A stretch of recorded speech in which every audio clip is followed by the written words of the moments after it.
ఇంట వెలిగేటి దివ్వెల శ్రీరస్తు చిరునవ్వులా మా కంట కురిసేను వెన్నెల శుభమస్తులే చూపుగా పుట్టింటోళ్ళ పుణ్యాలన్నీ తోడు నీడగా అత్తింట్లోన స్వప్నాలెన్ను పండిపోగా వరాలిచ్చు ఈ దేవత వచ్చే ఆలుగా అమ్మగా అన్నిగా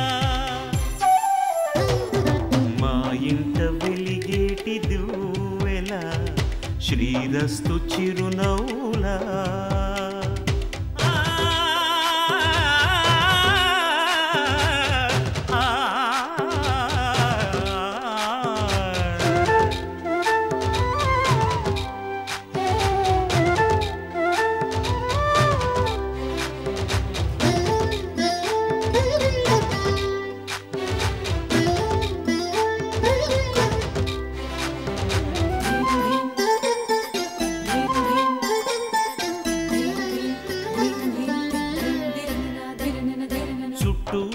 చీకట్లన్నీ కాటుక పెట్టింది తన కష్టాల కన్నీరు తానే తాగింది మాట మాట మంచి చెడ్డ మాలలు కట్టింది తన అమ్మోరి మెళ్ళోన మల్లిగా మారింది సహనంలో భూమాతై సహధర్మంలో సీతై సాగిల్ది ఒంటిగా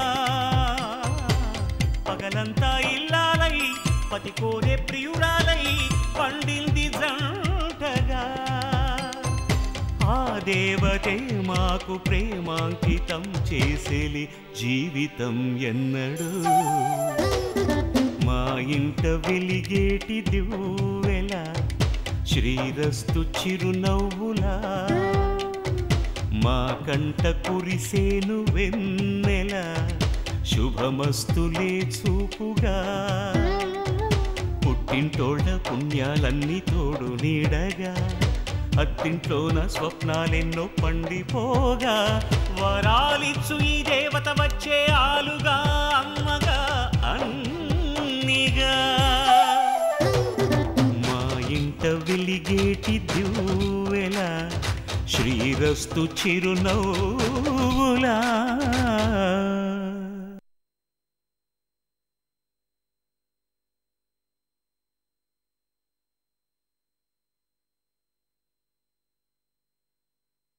అలా అనకండి సార్, దయచేసి నన్ను అపార్థం చేసుకోకండి. రాణి మనసులో ఏముందో నాకు తెలియదు.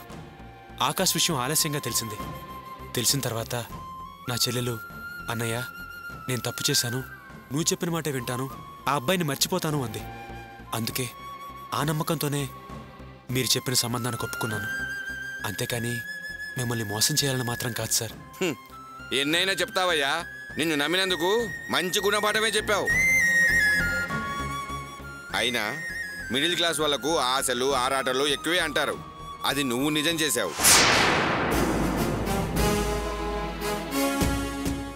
పైకి నాకేం తెలియదంటున్నావు కానీ తెలిసే ఉంటుంది.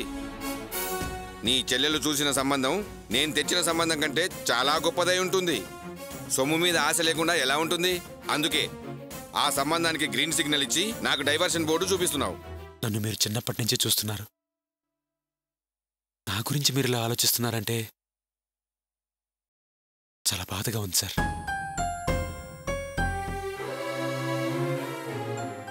ఏం సార్, మీ గోపి గురించి మీకు తెలీదా? నేను డబ్బు కోసమో హోదా కోసమో కార్ల కోసమో బంగళాల కోసమో ఆశపడలేదు సార్.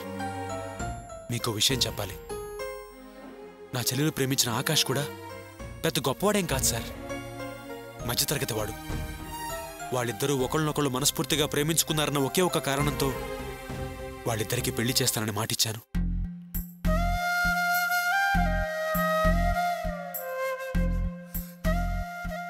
చూడండి సార్, గోపి అబద్ధాలు చెప్పే మనిషి కాదు.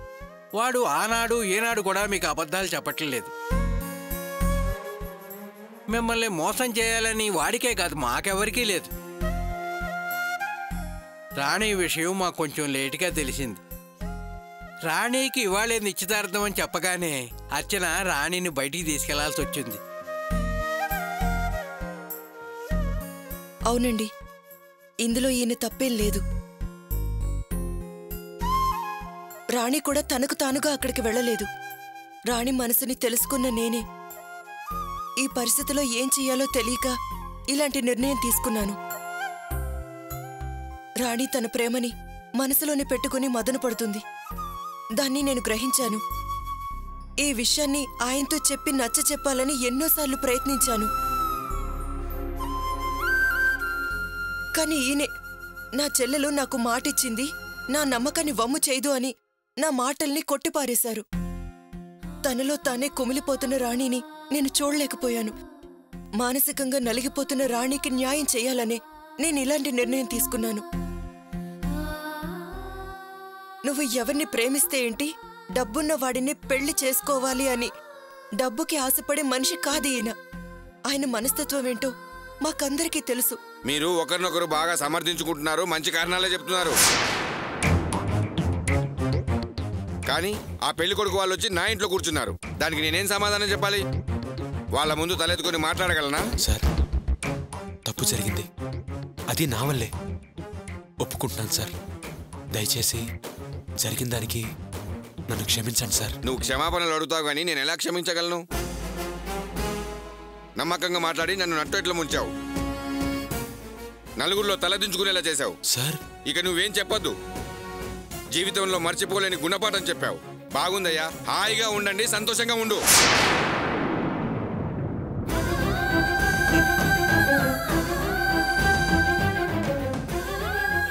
నన్ను క్షమించండి. ఆయన మిమ్మల్ని అన్ని మాట్లాడడానికి కారణం నేనే కదా. నన్ను క్షమించండి. నన్ను క్షమించన్నయ్య. రంగరాజు గారికి నువ్వంటే ఎంతో నమ్మకం, నిన్ను చాలా గౌరవించేవారు. కానీ ఈరోజు నిన్ను అనకూడని మాటలన్నీ అని వెళ్తున్నారు. దానికి కారణం నేనే అన్నయ్య. నన్ను క్షమించు. ఊరుకోమ్మా, నాకెవరూ క్షమాపణ చెప్పాల్సిన పని లేదు. నేను ఆయనతో తర్వాత మాట్లాడతాను. చూడమ్మా రాణి, నువ్వు ఆకాష్ని మనస్ఫూర్తిగా ప్రేమిస్తున్నావు. ఆకాష్ కూడా నిన్ను అలాగే ప్రేమిస్తున్నాడు. మీ ఇద్దరికి పెళ్లి చేసే పూచి నాది. నీ ఆనందమే నా ఆనందం అమ్మా. ఎందుకురా, ఎందుకు ఇలాంటి నిర్ణయం తీసుకున్నావు? అయినా నువ్వేగా అబ్బాయి మంచివాడు కాదు, తాగుబోతూ తిరుగుబోతూ దుర్మార్గుడు అని చెప్పావు. అలాంటి వాడిని ఇది ఇష్టపడితే మాత్రం నువ్వేలా మనసు మార్చుకున్నావురా? దానికి మంచి చెడులు తెలియవు. ప్రేమ పిచ్చిలో అది ఆ విషయాన్ని తెలుసుకోలేదు కూడా. దాని వయసు అలాంటిదిరా.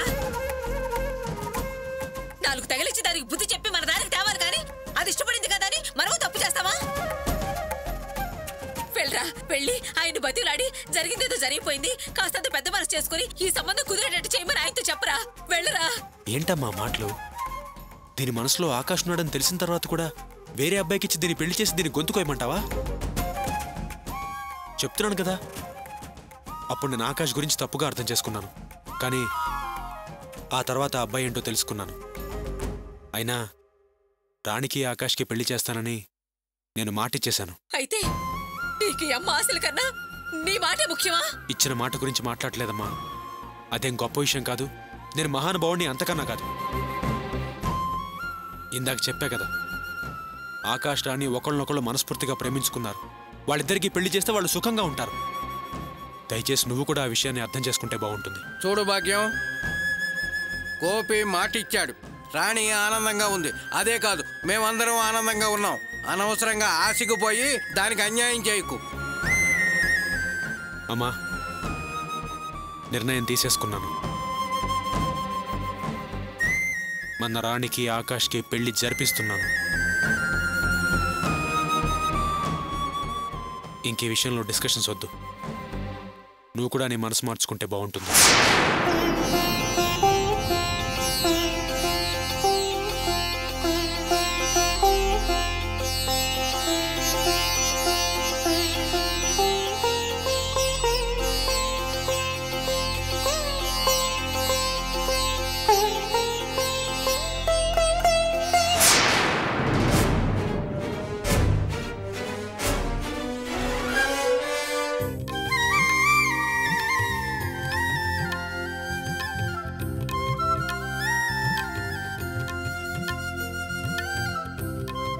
నిండు నూరేళ్లు చల్లగా వర్తిల్లమ్మా. ఈ కుటుంబంలో ఆఖరమై పెళ్ళిది. న్యాయంగా అయితే నీకన్నా పెద్దవాళ్ళు అర్చనా కావ్య పెళ్లి కన్నా ఎంతో ఘనంగా చెయ్యాలి. కానీ ఏం చేస్తాం, నువ్వు చేసిన తప్పు వల్ల ఇలా సాదా సీదాగా చేయాల్సి వస్తుంది. ఆఖరి పిల్లవని అల్లారు ముద్దుగా పెంచారు, పెళ్లి మాత్రం తూతురు మంత్రంగా చేయాల్సి వస్తుంది. బాధపడకమ్మా, జరిగిందంతా మర్చిపో. సమస్యలు ఎన్ని ఎదురైనా మోసం చేయాలని చూసిన వాడిని ముక్కుకు తాడు వేసి వాడే పెళ్లి చేసుకునేలా చేశావు. చివరికి పోరాడి పోరాడి అతనితో తాళి కట్టించుకుపోతున్నావు. నేనే అనవసరంగా గతం మాట్లాడి నీ మనసు బాధ పెట్టాను. ఇక నుంచి బాధ్యతగా నడుచుకుని మంచి పేరు తెచ్చుకో. వెళ్ళమ్మా, వెళ్ళి అమ్మా నాన్న ఆశీర్వాదం తీసుకో.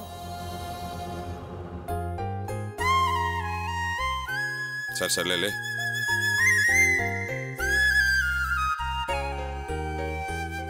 మిగతా పిల్లల కన్నా నీ మీద ఎక్కువ కోపం చూపించాను. చివరికి మాట్లాడకుండా దూరంగా ఉంచాను.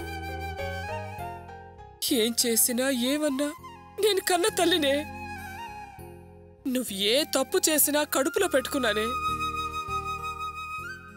మనం ఏదనుకున్నా చెల్లుబాటు అయిపోయిందే. పెళ్ళైన తర్వాత నువ్వు ఉండబోయే చోటు సంతోషంగా ఉండు. నేను కన్న 3 కూతుళ్ల పెళ్లిళ్ళు ఎంతో గొప్పగా చేయాలనుకున్నాను. కానీ ఏ పెళ్లి సక్రమంగా చేయలేకపోయాను.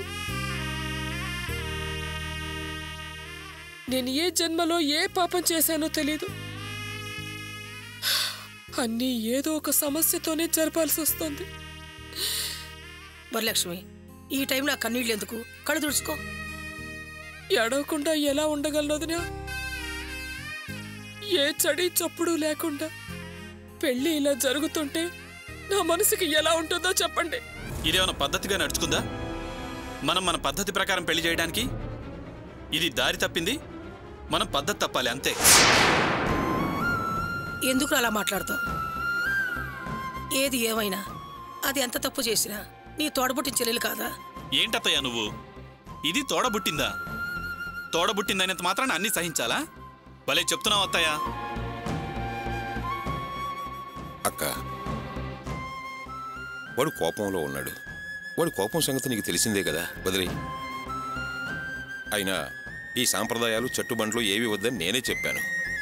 చెడాల్సిందంతా చెడాక ఇంకా ఈ చంద్రతారా బలాలు ఎందుకు? ఏమిట్రా మాటలు? కన్నా తండ్రివి, నువ్వు అలా మాట్లాడొచ్చా? ఇంకా నేను మాట్లాడినా నువ్వు మాట్లాడినా ఇందులో దాపరికం ఏమీ లేదు. దీని సంగతి ఊరంతా తెలిసిపోయింది. యజ్ఞం పెట్టి రంకు తెలిపినట్టు ఇంకా పద్ధతి పాటిమన్ను అంటూ మనం వెంపర్లాడితే జనం నలుగురు 4 రకాలుగా అనుకుంటారు. ఈ పద్ధతులన్నీ అవసరమా అని చెవులు కొరుక్కునే వాళ్ళు చెవులు కొరుక్కుంటారు, బొగ్గలు నొక్కునే వాళ్ళు బొగ్గలు నొక్కుంటారు. అందుకే వద్దన్నాను. ఒరే, దాన్ని నుదుట ఎలా రాసుంటే అలా జరుగుతుంది. మంచి అయితే మంచి, చెడు అయితే చెడు. మనం ఏం చేయగలం? అవును, జయంతి ఎక్కడ్రా? అది ఇక్కడెందుకుందత్తయ్య? వాళ్ళ అన్నని దగ్గరుండి మండపానికి తీసుకురావాలి కదా. నిన్నే ఇక్కడి నుంచి వెళ్ళిపోయింది. ప్రియా, అన్నయ్య దగ్గరికి ఆశీర్వాదం తీసుకో. నమస్కారాలు వద్దు, ఆశీర్వాదాలు వద్దు. టైం అవుతుంది, తొందరగా బయలుదేరండి. ఒరే వినోద్, మరీ విచిత్రం కాకపోతే దీన్ని దీవించడానికి ఒక టైం లేదా? మీరు ఆగండి అత్తయ్య. ఇది చేసిన పాడు పనికి ఆ రోజు దీన్ని నరికేసేవాణ్ణి. నాన్న ఆపటం మూలాన ఆగాను. అలాంటి దాన్ని నన్ను ఆశీర్వదించమంటావా? అందుకే ఆ ఫార్మాలిటీస్ ఏం వద్దు. టైం అవుతుంది, తొందరగా మండపానికి బయలుదేరండి. ఆ 3 ముళ్ళు పడగానే దాన్ని అట్నుంచి అట్టు అత్తగారింటికి పంపి చేతులు దులుపుకుంటే సరిపోతుంది. ఒరే వినోద్, వెళ్లేదారిలో గుడికి వెళ్దాన్రా. గుళ్ళు లేవు, గోపురాలు లేవు. పాపం నెత్తికెత్తుకొని గుళ్ళో ప్రదక్షిణాలు చేస్తే సరిపోతుందా? అయినా ఇంట్లో ఉండే దేవుడేగా గుళ్ళోనూ ఉండేది. ఆ దండాలేవు ఇక్కడే పెట్టుకుని బయలుదేరమనండి.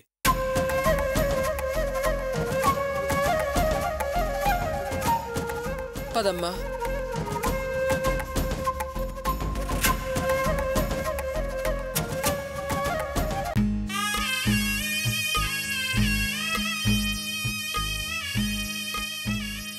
తెలుసో తెలియకో నేను తప్పు చేశాను స్వామి. ఈ క్షణం వరకు నా మీద ఉన్న కోపం కొంచెం కూడా ఎవరికీ తగ్గలేదు. నన్ను కన్న పాపానికో నా మీద ఉన్న ప్రేమతో అమ్మా నాన్న ఈ పెళ్లి జరిపించేస్తున్నారు. ఇక నుంచి వాళ్ళు వదిలేసినా నువ్వే నాకు తోడుండి కాపాడాలి స్వామి. నువ్వే నా బతుకుని ఒక దరికి చేర్చాలి. అమ్మా, టైం అవుతోంది, త్వరగా బయలుదేరండి. పదమ్మా.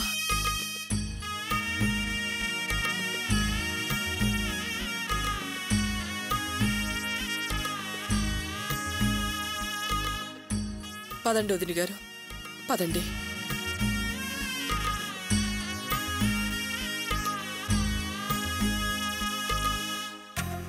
నాన్న, మీరు ఇందులో కూర్చోండి.